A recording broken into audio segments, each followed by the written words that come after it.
When I come to, I'm in thick undergrowth, lying there on the damp ground like some log. I can't see a thing. It's so dark.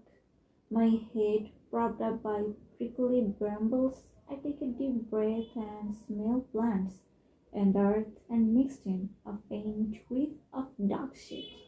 I can see the night sky through the tree branches. There is no moon or stars, but the sky is strangely bright. The clouds act as a screen, reflecting the light from below. An ambulance, well off in the distance, grows closer, then fades away. Listening closely, I can just catch the rumble of tires from traffic. I reckon I must be in some corner of the city. I try to pull myself together and pick up the scattered jigsaw puzzle pieces of me lying all around. This is the first, I think, or is it? I had this feeling somewhere before. But when I search my memory for that fragile thread snaps, I close my eyes and let time pass by. With a jolt of panic, I remember my backpack. Where could I have left it? There's no way I can lose it. Everything I own is inside, but how am I going to find it in the dark? I try to get to my feet, but my fingers have lost all their strength. I struggle to raise my left hand. Why is it so heavy all of a sudden?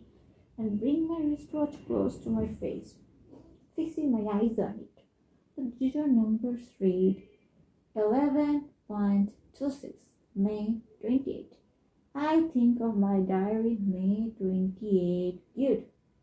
So I haven't lost a day. I haven't been lying here out cold for days. At most, my consciousness and I parted company for a few hours, maybe 4 hours. May 28th. A day like any other, the exact same routine, nothing out of the ordinary. I went to the gym, then to the Komura library, did my usual workout on the machines, and read Soseki on the same sofa. Had dinner near the station, the fish dinner, as I recall. Salmon with a second helping of fries, some miso soup and salad. After that, I don't know what happened. My left shoulder aches a little. As my senses return, so does the pain. I must have bumped into something pretty solid. I rubbed the part with my left hand. There is no owner's feeling. Did I get hit by a car? Perhaps. But my clothes aren't torn, and the only place that hurts is the spot in my left shoulder. Probably just a bruise. I fumble around in the bushes, but all I touch are branches, hard and twisted like the hearts of bullied little animals. No backpack. I got through my trouser pockets. My wallet is there. Thank God. Some cash is in it. The hotel key card, a phone card. Besides this, I have got a coin purse, a handkerchief, a ballpoint pen. As far as I can tell in the dark, nothing is missing. I'm wearing cream colored chinos, a white V-neck t-shirt under a long sleeved checked shirt, plus my navy blue topsiders. My cap is vanished. My New York Yankees baseball cape. I know I had it on when I left the hotel, but not now.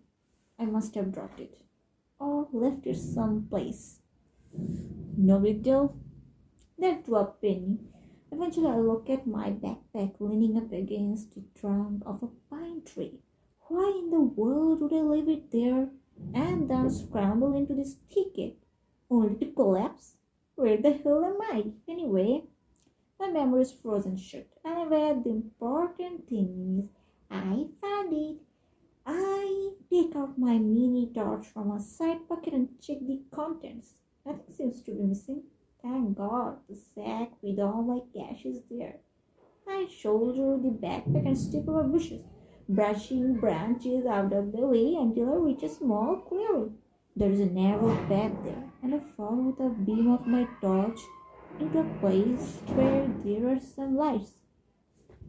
It appears to be the grounds of a Shinto shrine. I lost consciousness in a small wood behind the main shrine building. Our mercury lamp on a high pole illuminates the extensive grounds, casting a kind of cold light on the inner shrine, the offering box, the votive tablets. My shadow looks weirdly long on the gravel. I find the shrine's name on the bulletin board and commit it to memory. Nobody else is around. I say a toilet nearby and go inside, and it turns out to be fairly clean. I take off my backpack and wash my face, then check my reflection in the blurry mirror over the sink. I prepare myself for the worst, and I'm not disappointed. I look like hell. I look like hell. A pale face with sunken cheeks stares back at me, my neck all muddy, hair streaking out in all directions. I notice something dark on front of my white t-shirt, shaped sort of like a huge butterfly with its wings spread. I try brushing it away, but it didn't come off. I touch it, and my hands go all sticky. I need to calm down, so consciously taking my time, I take off both my shirts. Under the flickering fluorescent light, I realize what this is: darkish blood that has seeped into the fabric. The blood is still fresh, wet, and there's lots of it. I bring it close for a sniff, but there is no smell. Blood has been spattered on the checked shirt as well, but only a little, and it doesn't stand out on the dark blue material. The blood on the t-shirt is another matter, and as the white background, there is no mistaking that. I wash the t-shirt in the sink. The blood mixes with the water, dyeing the porcelain sink red. Though, no matter how I scrub, the stain won't come out. I have to toss the shirt into the rubbish bin, then decide against it.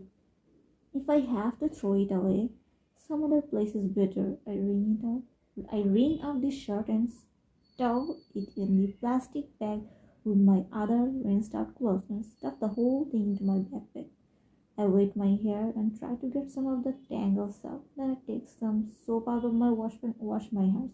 They're still trembling a little, but I take my time, carefully washing between my fingers and under my fingernails.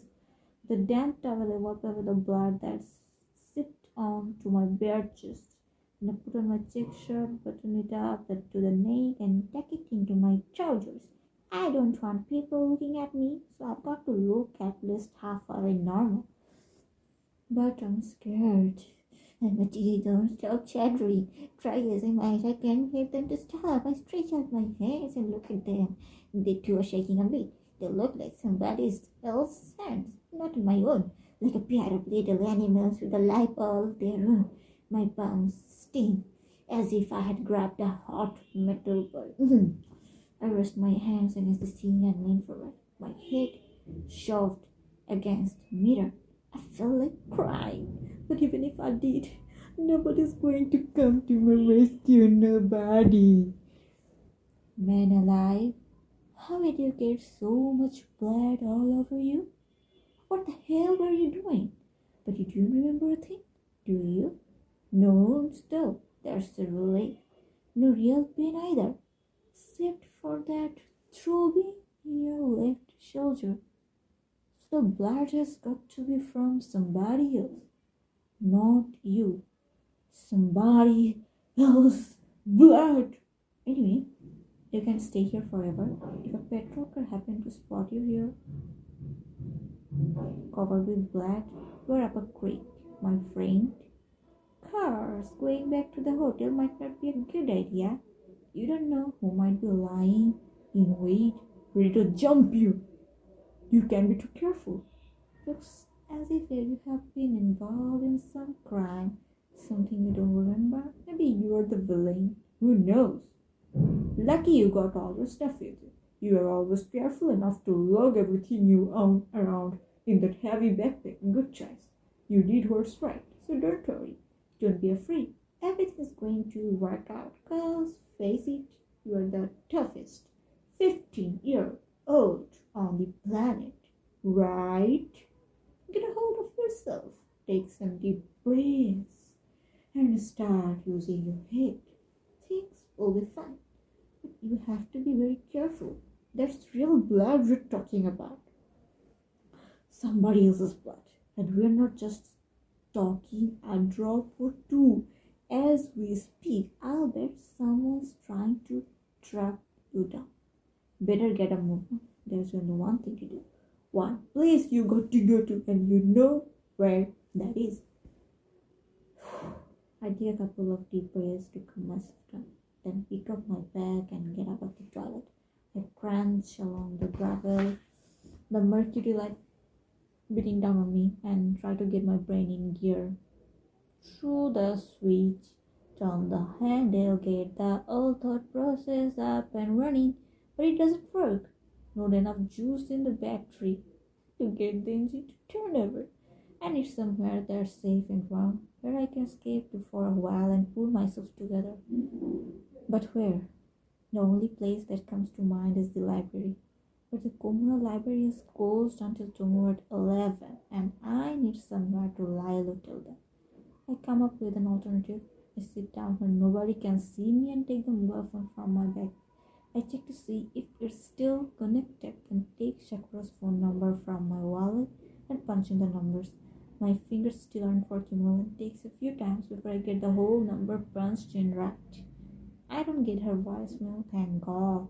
12 rings later she answers. I tell her my name, Kafka Tamura. She repeats, not exactly thrilled. Do you have any idea how late it is? I've got to get up early tomorrow. I know, I'm sorry to call so late. I tell her, my voice sounds tense. But I had no choice. I'm short of in trouble and you're the only one I could think of. No response at the other end. Since she's checking my tone of voice, weighing it in her mind. Is it something serious? She finally asks. I can tell you right now, but I think so. You have got to help me. Just this once, I promise I won't be a bother. She gives it some thought. Not as if she is confused or anything, just thinking it over. So where are you? I tell her the name of the shrine. Is that in Takamatsu City? I'm not absolutely sure, but I think so. You don't even know where you are, she says, dumbfounded. It's a long story.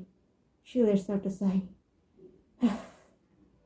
Find a taxi and come to the Lawson's convenience store on the corner near my apartment. They have a big sign and you can miss it. She gives me the directions. Do you have money for a taxi? I'm good, I say. All right, she says and hangs up.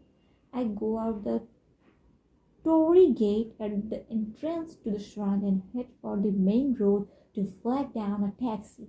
It doesn't take long. Asks the driver if he knows the Lawson's on that corner, and he says he does. When I ask if it's a long way, he says no.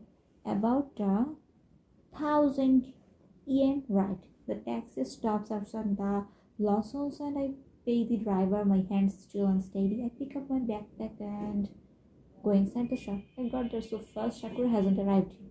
I buy a small carton of milk, heat it up in the microwave and sip it slowly. The warm milk slips down my throat and calms my stomach up a little. When I went inside the shop, that clerk glanced at my backpack, keeping an eye out for shoplifters. But after that, nobody pays any attention to me. I stand at the magazine rack, pretending to be picking out one and check out my reflection in the window. Though my hair is still a bit of a mess, you can barely see the blood on my checked shirt. If anybody noticed it, they had think it was a stain. Now all I have to do is stop trembling. 10 minutes later, Shakura strolls in. It's nearly 1 a.m. She has on a plain grey sweatshirt and faded jeans. Her hair is in a ponytail and she's wearing a navy blue New Balance cap. The moment I catch sight of her, my teeth finally stop chattering. She sidles up beside me and looks me over carefully, as if she is examining the teeth of a dog she is about to buy. She lets out a sound halfway between a sigh and extroverts and lightly pats me twice on the shoulder. Come on, she says. Her apartment is 2 blocks from the Lawson's, a tacky 2-story building. She walks upstairs, takes the keys from her pocket and opens the green panel door. The apartment consists of 2 rooms plus a kitchen and bathroom. The walls are thin, the floors creak, and probably the only natural light the place gets is when the building Blinding sunset shines in. I hear a toilet flush in some other unit, scrape of a cabinet being shut somewhere city. Alright? But at least it has the feel of real people living real lives. Dishes piled up in the kitchen sink, empty plastic bottles, half-read magazines, plus their brand potted tulips, a shopping list taped to the fridge, tights hanging over the back of a chair, newspaper on the table open to the TV guide, an ashtray, a thin box of Virginia's things. For some strange reason, this scene relaxes. This is my friend's apartment, she explains. She used to work with me at a salon in Tokyo, but last year she had to come back to Takamatsu, where she is from. But then she said she wanted to travel to India for a month and asked me to take care of the place. I'm doing her job while she was gone. She's a hairdresser too. I thought it is a good change of pace to get out of Tokyo for a while. She's one of those new age types, so I doubt she'll be able to pull herself away from India in a month. She has me sit at the dining table and brings me a can of Pepsi from the fridge. No glass though. Normally I don't drink colas, way too sweet and bad for your teeth. But I am dying of thirst and down the whole can. You want anything to eat? All I have got is company do. If that will do. I'm okay, I told her. You look awful, you know that? I know. So what happened? I wish I knew. You have no idea what happened. You didn't even know where you are. And it's a long story, she says, pinning down the facts. But you were definitely in trouble. Yes? Definitely, I replied. I hope that at least sinks in. Silence. All the while, she's bathing in a deep frown. You don't really have any relatives in Takamatsu, do you? You ran away from home? Again, I nodded. Once, when I was your age, I ran away from home. I think I understand what you're going through. That's why I gave you my mobile phone number. I thought it might come in handy. I really appreciate it, I said. I lived in Ichikawa in Chiba. I never got along with my parents and I hated school, so I stole some money from my parents and took off trying to get as far as I could.